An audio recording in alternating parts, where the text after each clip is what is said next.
కుదరవు కదా సార్. ఎందుకంటే ఇది ఒక పరిపాలన. మీకంటే అక్కడ ఒక డైరెక్టర్ ఉంటాడు, ఒక సినిమా ఆర్టిస్ట్ ఉంటాడు, డైలాగులు చెప్పేవాళ్ళు ఉంటారు, కో డైరెక్టర్లు ఉంటారు. సార్ ఈ డైలాగ్ను ఒకటికి 10 సార్లు చెప్పేసేయండి సార్, ఒకటికి 10 సార్లు చెప్పేస్తే ఈ డైలాగు ఇది కట్ అంటే షార్ట్ అంటే ఓకే అంటే అయిపోతుంది సార్, ప్యాకప్ అయిపోవచ్చు సార్ అంటే. కానీ ఇది కాదు కదా. మనమేమో సినిమాల్లో చెప్పే డైలాగులేమో పబ్లిక్లో ప్రచారంలో చెప్పాము, పబ్లిక్లో చెప్పే ప్రచారాలేమో ప్రజల దగ్గరకు వచ్చేసరికి నోరు మెదపటంలా. ఎందుకంటే ఇక్కడ స్క్రిప్ట్ రైటర్లు ఎవరు ఉండరు. మీరంటే మొన్నటిదాకా ఎలక్షన్ ప్రచారంలో అంటే సాయంత్రం దాకా ఓ బట్టి పట్టేసేసి 4 డైలాగులు వచ్చేసేసి ఇష్టం వచ్చినట్టు మాట్లాడేసేయచ్చు. బట్ ఇక్కడ అది కాదు కదా. ఒకసారి ప్రెస్ మీట్లో కూర్చున్న తర్వాత పక్కన మినిస్టర్లు లేకపోతే ప్రిన్సిపల్ సెక్రటరీలు కూర్చున్న తర్వాత మనకి ఫోన్ ఏ ఫ్రెండ్ ఉండడు, మనకి స్క్రిప్ట్ ఉండదు, మనకు ఓన్గా మాట్లాడాల్సిన పరిస్థితి. సో ఓన్గా రియాక్ట్ అవ్వాల్సిన పరిస్థితి వచ్చింది, ఓన్గా యాక్ట్ చేయాల్సిన పరిస్థితి వస్తుంది, రియాలిటీగా ప్రయత్నం చేయాల్సిన పరిస్థితి వస్తుంది. ఎందుకంటే సినిమాల్లో నువ్వు ఇలా కొట్టగానే పడిపోయినట్టు యాక్షన్ చేస్తాడు. ఇక్కడ అలా కాదు కదా. యాక్షన్ చూపించాలి, నువ్వే కొట్టాలి, నువ్వే నిర్ణయం తీసుకోవాలి, నువ్వే పాట పాడాలి, నువ్వే డైలాగ్ చెప్పాలి, నువ్వే సాంగ్ పాడాలి తప్ప ఫోన్ ఫ్రెండ్ రాడు కదా ఇక్కడ. సో ప్రాక్సీ ఇచ్చి డిప్యూటీ చీఫ్ మినిస్టర్ ఉండడు కదా ఆంధ్రప్రదేశ్ రాష్ట్రంలో. సో డూబ్లు ఉండవు కదా ఆంధ్రప్రదేశ్ రాష్ట్ర ఉప ముఖ్యమంత్రికి. సో మీరే రియల్ హీరో కాబట్టి మీరు రేపొద్దున గౌరవ ముఖ్యమంత్రి చంద్రబాబు నాయుడు గారి ఏదైతే కట్టడం ఉందో, ఈ కట్టడం ఇల్లీగల్ కన్స్ట్రక్షన్ అని నిబంధనలకు విరుద్ధంగా అప్పటి ప్రభుత్వం పర్మిషన్స్ ఇచ్చిందని పంచాయతీరాజు నుంచి మీ అందరికీ తెలియాలి.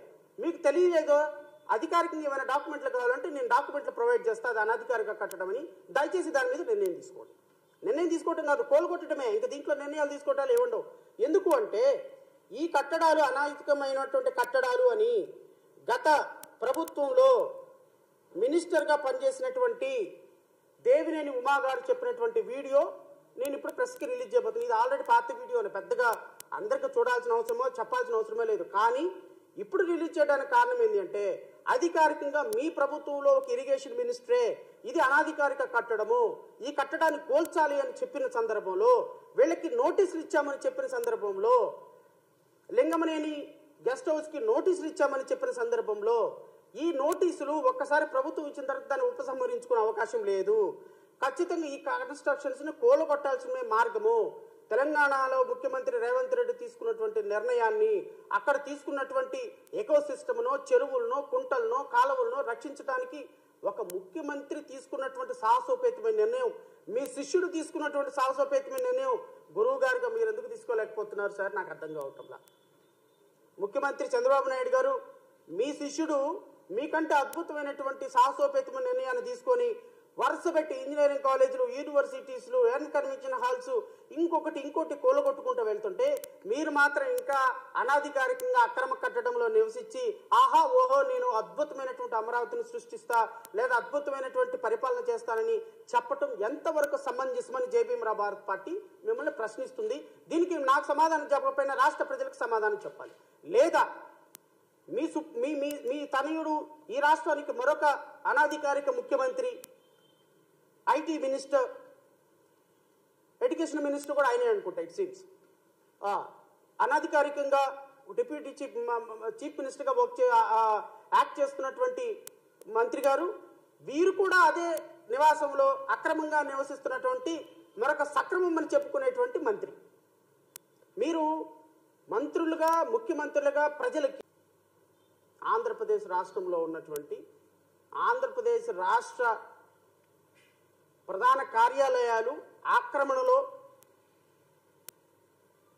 నిబంధనలకు వ్యతిరేకంగా కట్టినటువంటి కట్టడాల మీద, నిబంధనలకు వ్యతిరేకంగా కట్టినటువంటి ప్రభుత్వ కార్యాలయాల మీద ఏ విధమైన నిర్ణయం తీసుకోబోతుంది ఆంధ్రప్రదేశ్ రాష్ట్ర ప్రభుత్వం వేచి చూడాల్సిన అవసరం ఉంది. కాబట్టి ఈరోజు ప్రెస్ మీట్ ఏర్పాటు చేయడం జరిగింది. రాష్ట్రంలో జరిగేటువంటి అతి కొద్ది రోజుల్లో జరగబోయేటువంటి ఆంధ్రప్రదేశ్ రాష్ట్ర ప్రభుత్వం ఏ విధమైన నిర్ణయాలు తీసుకోబోతుందనే దాని మీద కూడా ఒక చర్చ అవసరం. ఒక పక్క తెలంగాణలో 4,000 కోట్ల రూపాయలు సంపాదించినటువంటి కన్వెన్షన్ హాల్ని నిర్దాక్షిణ్యంగా కూల్చేసి చట్టం దృష్టిలో అందరూ సమానులే అని చెప్పినటువంటి రేవంత్ రెడ్డి ఒక పక్క, అలాంటి రేవంత్ రెడ్డిని రాజకీయాల్లో ఒక పదవి తీసుకొచ్చి ఈరోజు ఆయన ముఖ్యమంత్రి అవడానికి డైరెక్ట్లీ కారణమైనటువంటి చంద్రబాబు నాయుడు గారి ప్రభుత్వం ఇంకొక పక్క. ఇప్పుడు చంద్రబాబు నాయుడు గారి ప్రభుత్వం, కూటమి ప్రభుత్వం ఏమి చేయబోతుంది ఆంధ్రప్రదేశ్ రాష్ట్రంలో? ఈ కూటమి ప్రభుత్వం ఏ నిర్ణయాలు తీసుకోబోతుంది ఆంధ్రప్రదేశ్ రాష్ట్రంలో? ఈ కూటమి ప్రభుత్వం తెలంగాణ ప్రభుత్వం తీసుకున్నటువంటి నిర్ణయాలను ఏమైనా ఇన్స్పిరేషన్గా తీసుకొని భవిష్యత్తులో 2-3 వారాల్లోనో 1 నెల రోజుల్లో ఏం చేయబోతుంది అనే దాని మీద ఆంధ్రప్రదేశ్ రాష్ట్ర ప్రజలందరూ కూడా చాలా ఉత్కంఠగా ఎదురు చూస్తున్నారు, ఇంక్లూడింగ్ మీ. అయితే మొదటగా నేను చెప్పేటువంటి అంశం, ఆంధ్రప్రదేశ్ రాష్ట్ర ముఖ్యమంత్రి గారి ఇంటి నుంచే బయలుదేరదాం అక్రమ కట్టడాల కూల్చివేత. ఎందుకంటే ఆంధ్రప్రదేశ్ రాష్ట్ర ముఖ్యమంత్రి ఉంటున్న అధికారిక నివాసమే అక్రమ కట్టడం. ఈ అక్రమ కట్టడంలో నివసిస్తున్నటువంటి అక్రమ ముఖ్యమంత్రి సక్రమంగా ఏమైనా నిర్ణయం తీసుకుంటాడా అది కొద్ది రోజుల్లో అనేది వేచి చూడాల్సిన సందర్భం.